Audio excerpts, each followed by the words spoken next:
Hello मेरे प्यारे दोस्तों, कैसे हो आप। आशा करता हूँ कि बिल्कुल अच्छे होंगे दोस्तों। मैं शीतलेश कुमार, आप सभी का शीतलेश कुमार यूट्यूब चैनल में स्वागत करता हूँ। दोस्तों आज आपके सामने मैं जीके का सेट नंबर 5 लेकर आया हूँ। अगर आपने मेरा प्रीवियस जीके के सेट अगर आपने नहीं देखे होंगे तो हमारे प्लेलिस्ट पर जाइए और वहाँ पर जाकर अवश्य देखिए दोस्तों ये जो जितनी भी जो मैं जीके की श्रृंखला करवाता हूँ, ये भारत में जितनी भी एग्जामिनेशंस होती है उसके लिए एक महत्वपूर्ण प्रश्नों की एक श्रृंखला होती है दोस्तों। तो ये वीडियो को शुरू करने से पहले आपके सामने एक सुंदर सा मोटिवेशन कोट है जो आपकी दिनचर्या को मूल्यवान बनाएगा। तो दोस्तों वो मोटिवेशन कोट को चलिए सुनते हैं। जो लोग अपनी तुलना दूसरे व्यक्ति से करते हैं जो लोग अपनी तुलना दूसरे व्यक्ति से करते हैं उन्हें याद रखना चाहिए कि सूर्य और चंद्रमा अपने अपने समय पर चमकते हैं। उन्हें याद रखना चाहिए कि सूर्य और चंद्रमा अपने अपने समय पर चमकते हैं। दोस्तों ये सुंदर सा मोटिवेशन कोट आपके सामने। चलिए दोस्तों बढ़ते हैं हमारे प्रश्न नंबर 1 की ओर। हमारा प्रश्न नंबर 1 है, माउंट एवरेस्ट की चोटी पर पहुंचने वाली पहली महिला कौन थी। Option number 1 Bachendri Pal, option number 2 Junko Tabei, option number 3 Arunima Sinha और ऑप्शन नंबर 4 है दोस्तों प्रेमलता अग्रवाल। तो दोस्तों प्रश्न नंबर 1 का जो आंसर है वो ऑप्शन नंबर 2 जुको तेबई। तो दोस्तों ये जो चारों ऑप्शन है उनके बारे में कुछ महत्वपूर्ण तथ्य है उसको जानते हैं। हमारे अगर बात करूं दोस्तों मैं जुको तोबई की, तो ये एक जापानी पर्वतारोही थी। यह माउंट एवरेस्ट की शिखर पर पहुंचने वाली पहली महिला थी। अगर बात करूं दोस्तों बछेंद्री पाल, यह माउंट एवरेस्ट पर चढ़ने वाली प्रथम भारतीय महिला थी तथा एवरेस्ट की ऊंचाई को छूने वाली दुनिया की 5वीं पर्वतारोही थी बछेंद्री पाल। अगर अरुणिमा सिन्हा की अगर बात करूं दोस्तों मैं, तो माउंट एवरेस्ट फतह करने वाली ये पहली दिव्यांग भारतीय महिला है। अगर बात करूं प्रेमलता अग्रवाल की, 7 महाद्वीपों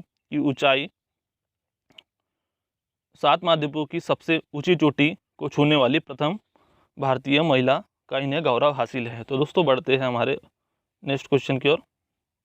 अगर बात करो दोस्तों ये जो आप इमेज देख रहे होंगे ये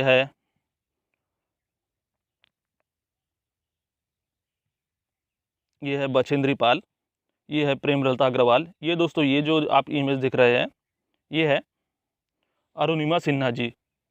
अरुणिमा सिन्हा की जब आप कुछ आर्टिकल पढ़ोगे अरुणिमा सिन्हा के बारे में, तो जब ये ट्रेन से यात्रा कर रही थी तो इनको गुंडे के द्वारा इनको ट्रेन से बाहर फेंक दिया गया था, तो जिसमें इनका पैर एक कट चुका था। दोस्तों ये हौसला उनका ऐसा हौसला था कि ज़िंदगी में कुछ करना है और इन्होंने माउंट एवरेस्ट पर चढ़कर अपना जो अपनी जो इच्छा शक्ति थी उनको ये बहुत आगे लेकर गई। बढ़ते ये और ये जो दिख रहे हैं दोस्तों ये है जुको तोबई जो जापानी पर्वतारोही है। बढ़ते हैं हमारे नेक्स्ट क्वेश्चन की ओर।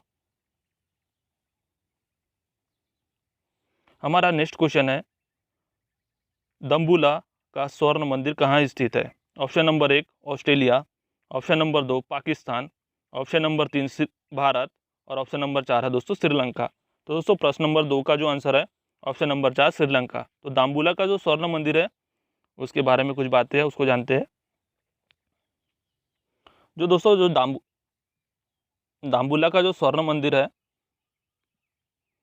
दाम्बुला का स्वर्ण मंदिर ये श्रीलंका में स्थित है। यह बुद्ध धर्मों का एक प्राचीन मंदिर है दोस्तों। इसे 1991 में यूनेस्को की जो हेरिटेज साइट जो होती है यूनेस्को के द्वारा इसे शामिल कर लिया गया था। बढ़ते हैं हमारे नेक्स्ट क्वेश्चन की ओर। हमारा नेक्स्ट क्वेश्चन है,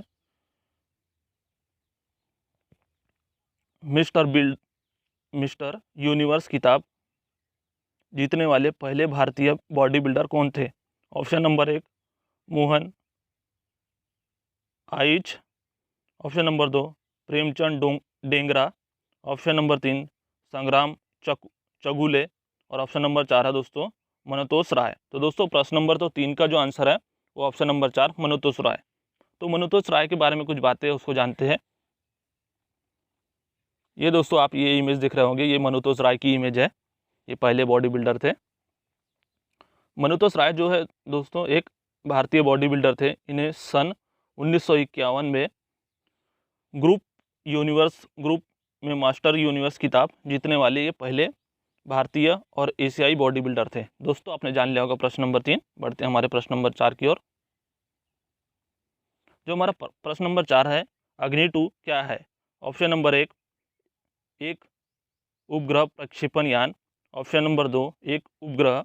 ऑप्शन नंबर 3 युद्ध टैंक। और ऑप्शन नंबर 4 है दोस्तों एक मध्यवर्ती दूरी का बैलिस्टिक मिसाइल। तो दोस्तों प्रश्न नंबर जो 4 है उसका जो आंसर है ऑप्शन नंबर 4 एक मध्य दूरी का एक बैलिस्टिक मिसाइल। बढ़ते हैं दोस्तों अग्नि 2 के बारे में कुछ बातें हैं उसको जानते हैं।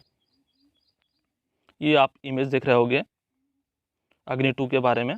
दोस्तों जो अग्नि 2 है उसको DRDO, हमारे जो भारत की जो रिसर्च इंस्टीट्यूट है DRDO, defence research development organisation DRDO, इसकी जो स्थापना हुई थी दोस्तों 1958 में हुई थी। और इसके जो वर्तमान में चेयरमैन है जी सतीश रेड्डी साहब, इसके चेयरमैन है। और इसका जो हेडक्वार्टर है वो है हमारे न्यू दिल्ली में इसका हेडक्वार्टर है। और ये मिनिस्ट्री ऑफ रक्षा मंत्रालय के अंतर्गत ये आती है। तो दोस्तों इसके बारे में अग्नि 2 के बारे में और कुछ बातें हैं उसको और जानते हैं। जो अग्नि 2 है दोस्तों ये एक मध्यवर्ती दूरी की एक बैलिस्टिक मिसाइल है। इसको DRDO ने विकसित किया था। और इसकी जो अत्याधुनिक तकनीक है दोस्तों 21 मीटर ये लंबी है और 1.3 मीटर ये चौड़ी है। दोस्तों अग्नि 2 आपने जान लिया होगा अग्नि 2 के बारे में। बढ़ते हैं हमारे नेक्स्ट क्वेश्चन की ओर। हमारा जो नेक्स्ट क्वेश्चन है, इंडिया डिवाइडेड पुस्तक के लेखक कौन है? Option number 1 Indira Gandhi. Option number 2 doctor Rajendra Prasad. Option number 3 Jawaharlal Nehru. और ऑप्शन नंबर 4 है दोस्तों अब्दुल कलाम आज़ाद। तो दोस्तों इंडिया डिवाइडेड पुस्तक जो लिखी गई थी वो लिखी गई थी ऑप्शन नंबर 2 डॉक्टर राजेंद्र प्रसाद के द्वारा लिखी गई थी। तो दोस्तों कुछ और पुस्तकें के बारे में है। तो जो डॉक्टर राजेंद्र प्रसाद के द्वारा जो पुस्तक लिखी थी इंडिया डिवाइडेड पुस्तक डॉक्टर राजेंद्र प्रसाद के द्वारा लिखी गई थी। इंदिरा गांधी जो पहली जो प्रधानमंत्री थी हमारी इंदिरा गांधी ने इंटरनल इंडिया नाम से पुस्तक लिखी गई थी। और मायतूत नाम से ये 2 पुस्तक लिखी गई थी इंदिरा गांधी के द्वारा, ये आपको याद रखना है। अगर बात करूँ अब्दुल कलाम के बारे में, अब्दुल कलाम आज़ाद के बारे में, इन्होंने इंडिया विंग्स फ्रीडम नाम से एक पुस्तक लिखी थी। और गुबार ए खातिर नाम से एक 2 पुस्तक लिखी गई थी। कौन कौन थी? इंडिया विंग्स फ्रीडम और गुबार ए खातिर नाम से पुस्तक ये अब्दुल कलाम आज़ाद ने लिखी गई थी। और जवाहरलाल नेहरू के बारे में बात करूं तो इन्होंने भारत की खोज नाम से एक पुस्तक लिखी थी। एन ऑटो बायोग्राफी नाम से एक दूसरी पुस्तक लिखी गई थी। और विश्व इतिहास की झलक, ये 3 पुस्तक जवाहरलाल नेहरू के द्वारा लिखी गई थी। तो दोस्तों बढ़ते हैं हमारे नेक्स्ट क्वेश्चन की ओर। हमारा जो नेक्स्ट क्वेश्चन है, UNDP का उद्देश्य है ऑप्शन नंबर 1 आर्थिक और सामाजिक विकास को गति प्रदान करने के लिए तकनीक सहायता प्रदान करना। ऑप्शन नंबर 2 अंतर्राष्ट्रीय व्यापार को प्रोत्साहन देना। ऑप्शन नंबर 3 पर्यावरण संबंधित समस्याओं पर सहयोग को प्रोत्साहन देना। और ऑप्शन नंबर 4 है दोस्तों बाल स्वास्थ्य और कल्याण सेवा की स्थापना में सहायता करना। तो दोस्तों UNDP का जो उद्देश्य है दोस्तों वो है ऑप्शन नंबर 1 आर्थिक और सामाजिक विकास को गति प्रदान करने के लिए तकनीक सहायता प्रदान करना। तो UNDP के बारे में कुछ बातें हैं उसको जानते हैं। अगर बात करो दोस्तों UNDP की, ये एक संयुक्त राष्ट्र विकास UNDP एक संयुक्त राष्ट्र का एक संघ है का व्यवसायिक कार्यक्रम है। यह गरीबी कम करने, आधारभूत ढांचे के विकास और प्रजातांत्रिक शासनों को प्रोत्साहन करने का काम करता है। UNDP एक सामाजिक विकास को गति प्रदान करने के लिए तकनीकी सहायता प्रदान करता है। तो दोस्तों और बातें हैं, इसका हेडक्वार्टर कहाँ है, इसके चेयरमैन कौन है, इसके बारे में जानते हैं। अगर बात करो दोस्तों मैं UNDP का जो फुल फॉर्म है वो है यूनाइटेड नेशन डेवलपमेंट प्रोग्राम। इसका जो हेडक्वार्टर है न्यूयॉर्क में स्थित है। और जो इसकी स्थापना हुई थी 22 नवंबर 1965 को UNDP की स्थापना हुई थी। इसमें जो अभी वर्तमान सदस्य है 177 देश इसके सदस्य है। और इसके जो अभी वर्तमान में जो प्रशासक है वो है अचिम स्टेनर इसके वर्तमान में प्रशासक है। तो दोस्तों UNDP के बारे में आपने जान लिया होगा। बढ़ते हैं हमारे नेक्स्ट क्वेश्चन की ओर। हमारा जो नेक्स्ट क्वेश्चन है, कुसुम योजना किसको बढ़ावा देती है? ऑप्शन नंबर 1 सौर संचालित परिवहन, ऑप्शन नंबर 2 सौर खेती, ऑप्शन नंबर 3 उद्योग में प्रकाश की व्यवस्था, और ऑप्शन नंबर 4 है दोस्तों इनमें से कोई भी नहीं। तो दोस्तों कुसुम योजना है वो हमारे जो किसान भाई जो लोग होते हैं उनको सौर जो सोलर पंप से रिलेटेड ये कुसुम योजना है जो सौर खेती के लिए इस्तेमाल की जाती है। तो दोस्तों कुसुम योजना कब लागू की गई थी और उसके बारे में कुछ बातें हैं उसको हम जानते हैं। जो कुसुम योजना का जो फुल फॉर्म है दोस्तों, कुसुम का जो फुल फॉर्म है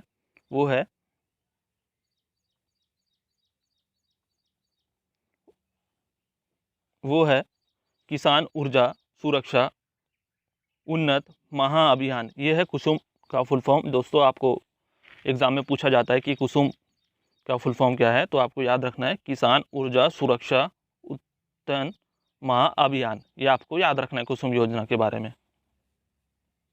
कुसुम योजना की अगर बात करूँ दोस्तों मैं, तो हमारे जो स्वर्गवासी जो वित्त मंत्री अरुण जेटली साहब, उन्होंने 2018-19 में जो आम बजट आया था उसमें इसकी घोषणा की गई थी। यह किसानों के लिए सौर कृषि पर आधारित यह योजना थी। इसको सरकार ने फरवरी 2019 में प्रधानमंत्री किसान ऊर्जा सुरक्षा एवं उन्नत महाअभियान पीएम कुसुम के नाम से इसको जाना गया, मंजूरी प्रदान की गई। इसका जो मकसद है दोस्तों यह योजना का जो सौर ऊर्जा सक्षम विकसित करने में किसानों की मदद करना है। इससे किसानों की आय बढ़ने के साथ ही पानी की ज़रूरत को जो पानी की ज़रूरत जो किल्लत होती है किसानों को, उसको ये पूरा करने में सक्षम होगा। बढ़ते हैं हमारे नेक्स्ट क्वेश्चन की ओर। हमारा जो नेक्स्ट क्वेश्चन है क्वेश्चन नंबर 8, यजुर्वेद में यजुर का अर्थ क्या है? ऑप्शन नंबर 1 जीवन, ऑप्शन नंबर 2 प्रकृति, ऑप्शन नंबर 3 बलिदान, और ऑप्शन नंबर 4 है दोस्तों सत्य। तो दोस्तों यजुर्वेद में जो यजुर का जो अर्थ है वो है ऑप्शन नंबर 3 बलिदान। दोस्तों कुछ बातें हैं, कितने वेद होते हैं, किसने वेद को आगे बढ़ाया, किसने वेद के बारे में जानकारी दी, उसके बारे में हम जानते हैं। और बात करूँ दोस्तों तो यजुर्वेद में जो यजुर का अर्थ है, एक तो बलिदान होता है दोस्तों और एक पूजा होता है। तो आपको ये याद रखना है। जो हमारे जो वेद व्यास जी थे उन्होंने वेद को लिखा है। हमारे जो वेद के जो 4 टाइप होते हैं, सबसे बड़ा जो वेद होता है ऋग्वेद होता है, दूसरा यजुर्वेद होता है, तीसरा सामवेद होता है और चौथा अर्थवेद होता है। सबसे छोटा जो वेद होता है दोस्तों अर्थवेद होता है। तो आपको याद रखना है सबसे बड़ा वेद ऋग्वेद, ये पहला वेद था। तो आपको ये याद रखना है। बढ़ते हैं हमारे नेक्स्ट क्वेश्चन की ओर। हमारा जो नेक्स्ट क्वेश्चन है, मरियाना ट्रेंच किस महासागर में स्थित है? ऑप्शन नंबर 1 अटलांटिक महासागर, ऑप्शन नंबर 2 प्रशांत महासागर, ऑप्शन नंबर 3 हिंद महासागर, और ऑप्शन नंबर 4 है दोस्तों दक्षिणी महासागर। तो दोस्तों मरियाना ट्रेंच जो स्थित है वो है ऑप्शन नंबर 2 प्रशांत महासागर में मरियाना ट्रेंच स्थित है। मरियाना ट्रेंच से मैं आपको कुछ इमेज दिखाता हूँ और उससे कुछ रिलेटेड टर्म है उसको भी जानते हैं। आप देख रहे होंगे दोस्तों, कुछ जूम करके दिखाता हूँ मैं आपको इमेज। जो हमारा जो फिलीपींस जो है दोस्तों, फिलीपींस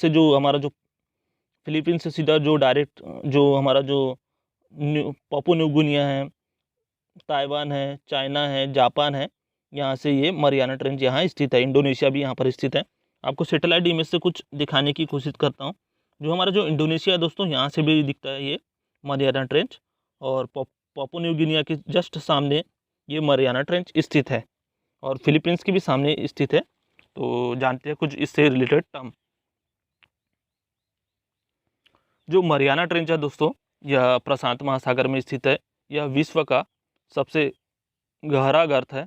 यह फिलीपींस के पश्चिम में स्थित है, और इसकी जो गहराई है दोस्तों अप्रॉक्सीमेटली 11,033 मीटर इसकी जो ये जो हमारा समुद्र से जो तल तक की इसकी जो गहराई है वो है 11,033 मीटर की इसकी ऊंचाई है। तो दोस्तों बढ़ते हैं हमारे नेक्स्ट क्वेश्चन की ओर। हमारा क्वेश्चन नंबर 10 है, मधेसी समुदाय के लोग कहाँ के निवासी है? Option number 1 Bhutan, option number 2 Pakistan, option number 3 Nepal और ऑप्शन नंबर 4 है दोस्तों मालदीव। तो दोस्तों मधेसी जो समुदाय है वो हमारे जो नेपाल है, दक्षिणी नेपाल जो होता है वहाँ ये जो समुदाय निवासी करती हैं। तो मधेसी समुदाय से कुछ रिलेटेड टर्म है उसको जानते हैं। जो हमारा जो मधेसी जो समुदाय है दोस्तों, जो दक्षिणी भाग जो होता है मैदानी क्षेत्र मधेश, उसको मधेश कहते हैं। और यहाँ पर जो निवास करने वाले जो नेपाली लोग होते हैं उनको मधेसी के नाम से हम जानते हैं। तो आपने जान लिया होगा दोस्तों मधेसी समुदाय के बारे में। चलिए दोस्तों हमारे नेक्स्ट क्वेश्चन की ओर बढ़ते हैं। हमारा जो क्वेश्चन नंबर 11 है, खैबर पास पाकिस्तान को किससे जोड़ता है? ऑप्शन नंबर 1 अब Bharat, option number 2 Uzbekistan, option number 3 Afghanistan और ऑप्शन नंबर 4 है दोस्तों ईरान। तो दोस्तों जो खैबर दर्रा है वो हमारा अफगानिस्तान को जोड़ता है, ऑप्शन नंबर 3 अफगानिस्तान। तो कुछ इमेजेस है उसको आपको दिखाता हूँ मैं। ये है दोस्तों, ये हमारा खैबर दर्रा है और ये जो हमारा जो पाकिस्तान है, ये जो पाकिस्तान है और ये अफगानिस्तान है। जो अफगानिस्तान की जो राजधानी काबुल और यहाँ से जो ये जो आपको ये लाइन दिख रही है ये हमारा पाकिस्तान वाला भाग हो गया और ये अफगानिस्तान वाला भाग है। ये जो बीच का जो भाग होता है दोस्तों, ये जो आप इमेज ऐसे देख रहे होंगे ये यही वाला भाग है। तो यहाँ पर खैबर दर्रा पाकिस्तान और अफगानिस्तान के बीच में है। आपने जान लिया होगा इसके बारे में। बढ़ते हमारे नेक्स्ट क्वेश्चन की ओर। हमारा जो नेक्स्ट क्वेश्चन है, राजीव गांधी खेल रत्न पुरस्कार की स्थापना कब की गई थी? ऑप्शन नंबर 1 1993-94, ऑप्शन नंबर 2 सन 2002 से 2003 के बीच में, ऑप्शन नंबर 3 1991-1992 और ऑप्शन नंबर 4 है दोस्तों 1985 और 1986 के बीच में। तो दोस्तों जो राजीव गांधी खेल रत्न पुरस्कार है उसकी स्थापना की गई थी 1991-92, ऑप्शन नंबर 3। तो राजीव गांधी खेल रत्न से कुछ टर्म है उसको जानते हैं दोस्तों। ये जो इमेज आप दिख रहे होंगे राजीव गांधी खेल रत्न पुरस्कार में जो एक प्रशस्ति पत्र दिया जाता है उसमें यह इमेज चिपकी हुई होती है। तो दोस्तों राजीव गांधी जो खेल रत्न पुरस्कार जो दिया जाता है, ये खेल जो हमारा जो खेल जगत होता है इसमें जो दिया जाने वाला ये सर्वश्रेष्ठ पुरस्कार के रूप में यह जाने जाता है। इसको 1991 और 1992 में यह पुरस्कार की स्थापना की गई थी। और यह पुरस्कार सबसे पहले जो हमारे चेस के जादूगर है विश्वनाथन आनंद साहब को यह पुरस्कार को दिया गया था। और 2020 में दोस्तों अगर बात करूं मैं, तो जो हमारे 5 लोगों को यह राजीव गांधी खेल रत्न पुरस्कार दिया गया था, जिसमें क्रिकेट से रोहित शर्मा को दिया गया था और मरियप्पन थंगावेलु जो हमारे है, और मनिका बत्रा जी है जो टेबल टेनिस से रिलेटेड है, और विनेश फोगाट जो हमारे रेसलिंग से रिलेटेड है, और रानी रामपाल जो है वो है हमारे हॉकी महिला टीम की कप्तान है। ये 5 लोगों को 2020 में राजीव गांधी खेल रत्न पुरस्कार से सम्मानित किया गया था। दोस्तों पहले जो पुरस्कार की राशि दी जाती थी 7.5 लाख रुपए दी जाती थी। अब जो यह पुरस्कार को बढ़ाकर 25 लाख रुपए इसमें दिया जाता है, पर कैंडिडेट 25 लाख रुपए यह दिया जाता है। तो आपने जान लिया होगा कुछ मुख्य बातें। बढ़ते हमारे नेक्स्ट क्वेश्चन की ओर। जो हमारा नेक्स्ट क्वेश्चन है दोस्तों, महात्मा गांधी ने किस वर्ष चंपारण सत्याग्रह आरंभ किया था? ऑप्शन नंबर 1 सन 1927, ऑप्शन नंबर 2 सन 1914, ऑप्शन नंबर 3 सन 1922 और ऑप्शन नंबर 4 है दोस्तों 1917। तो दोस्तों जो महात्मा गांधी ने जो चंपारण सत्याग्रह जो आरंभ किया था वो है ऑप्शन नंबर 4 सन 1917। दोस्तों महात्मा गांधी से कुछ रिलेटेड टर्म है उसको जानते हैं दोस्तों। अगर मैं महात्मा गांधी की जन्म की अगर बात करूं तो इनका जन्म हुआ था 2 अक्टूबर 1869 को इनका जन्म हुआ था। कहाँ पर? गुजरात के पोरबंदर में इनका जन्म हुआ था। इनकी पत्नी का नाम था कस्तूरबा गांधी और इनके जो पिता थे करमचंद गांधी और इनकी माता का नाम था पुतलीबाई। दोस्तों ये महात्मा गांधी जो थे वो हमारे जो महात्मा गांधी साहब थे उन्होंने जब दक्षिण अफ्रीका से जब वो वापस लौटे, वो थे 9 जनवरी 1915 को महात्मा गांधी दक्षिण अफ्रीका से यह वापस लौट गए। और इन्होंने कुछ सत्याग्रह भी किया था, उसके बारे में जानते हैं। 1917 में यह चंपारण, जो बिहार का जो चंपारण था, वहाँ पर यह सत्याग्रह किया था 1917 में, जहाँ पर बिहार में नील और अन्य जो नकदी फसलें थे उनके विरुद्ध, ब्रिटिश सरकार के विरुद्ध इन्होंने यह विद्रोह को छेड़ा था।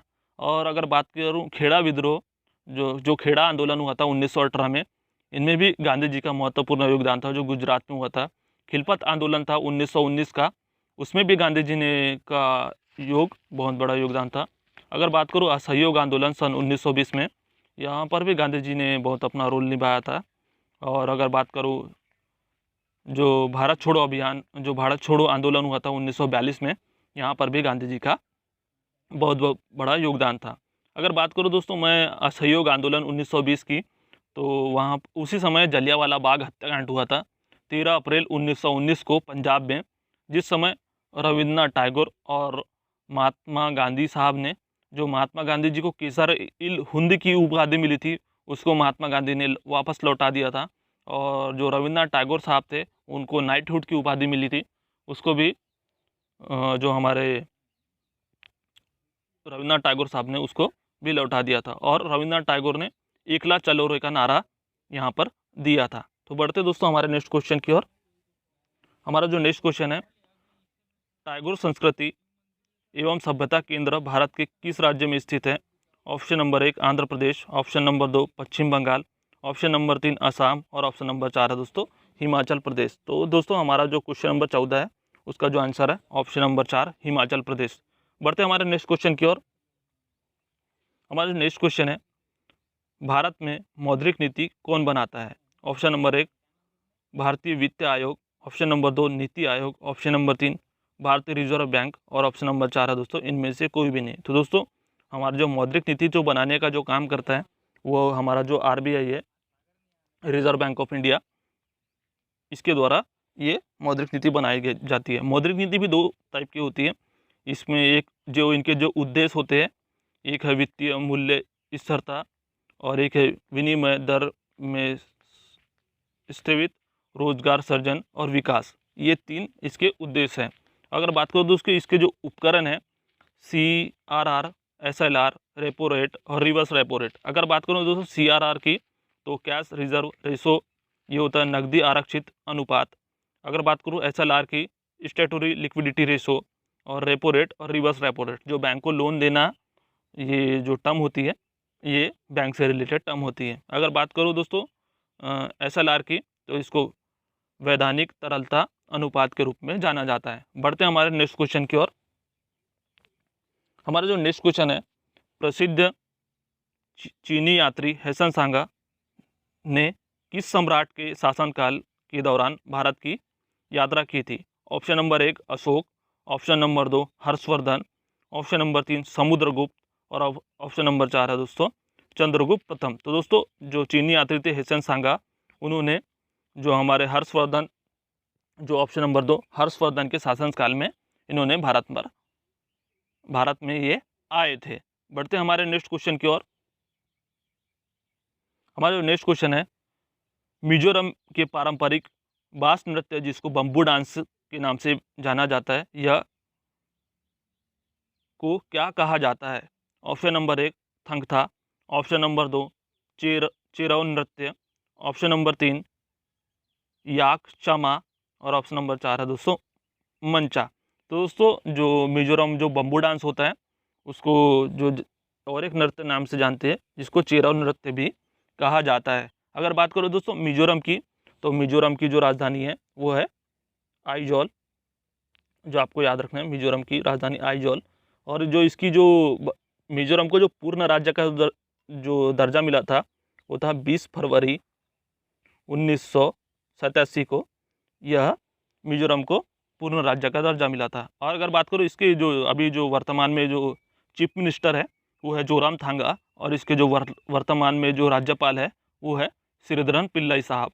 तो दोस्तों जो बम्बू डांस है, जिसको बांस नृत्य होता है, उसकी कुछ इमेजेस है, वो आपके सामने मैं प्रस्तुत करता हूँ।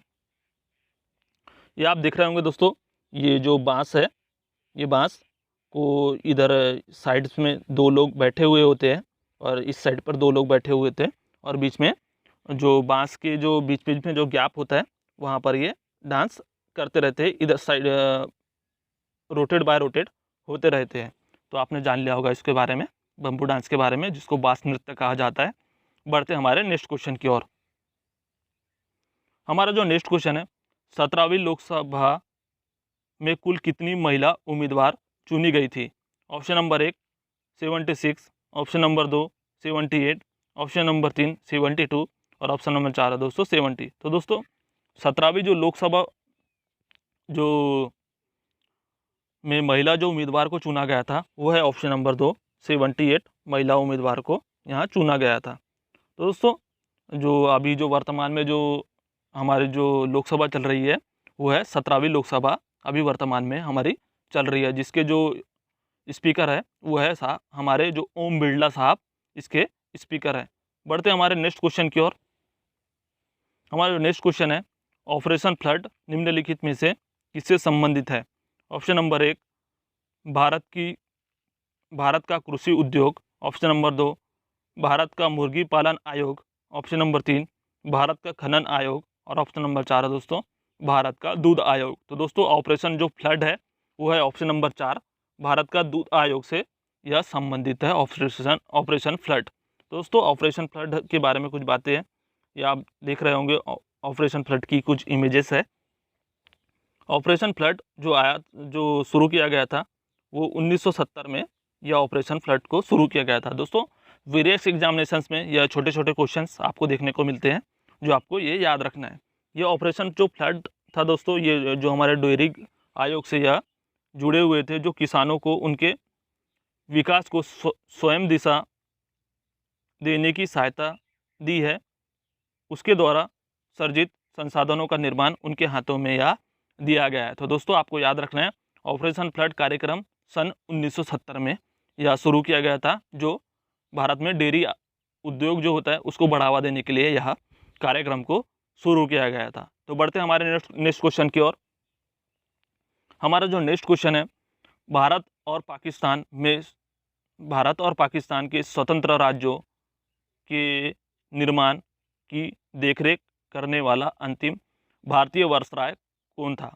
Option number 1 lord Irwin, option number 2 lord Mountbatten, option number 3 lord Hasting और ऑप्शन नंबर 4 दोस्तों लॉर्ड कैनिंग। तो दोस्तों प्रश्न नंबर जो 20 का जो आंसर है वो ऑप्शन नंबर 2 हमारा जो लॉर्ड माउंटेन साहब थे वो थे, जो भारत और पाकिस्तान के जो स्वतंत्र राज्यों में उनकी देखरेख करने के लिए इन्हें भारतीय वायसराय इन्हें नियुक्त किया गया था।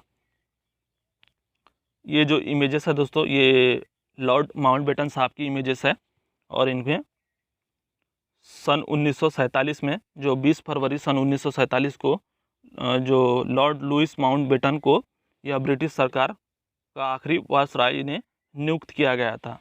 तो दोस्तों आपने हमारे सेट नंबर 5 को जान लिया होगा अच्छे तरीके से। तो दोस्तों आपको यह वीडियो कैसा लगा ज़रूर लाइक कीजिए, सब्सक्राइब कीजिए और अपने दोस्तों को ज़्यादा से ज़्यादा शेयर कीजिए, जिससे और ज़्यादा मात्रा में हमें कमेंट कीजिए दोस्तों, जिससे हमें मोटिवेशन मिलता है और हमारी गलतियों को हम आपके कमेंटों से हम सुधार सकते हैं और ज़्यादा से अच्छा कंटेंट आपके सामने मैं प्रस्तुत करने की कोशिश करूँगा। तो दोस्तों ये वीडियो को यहीं समाप्त करता हूँ। जय हिंद।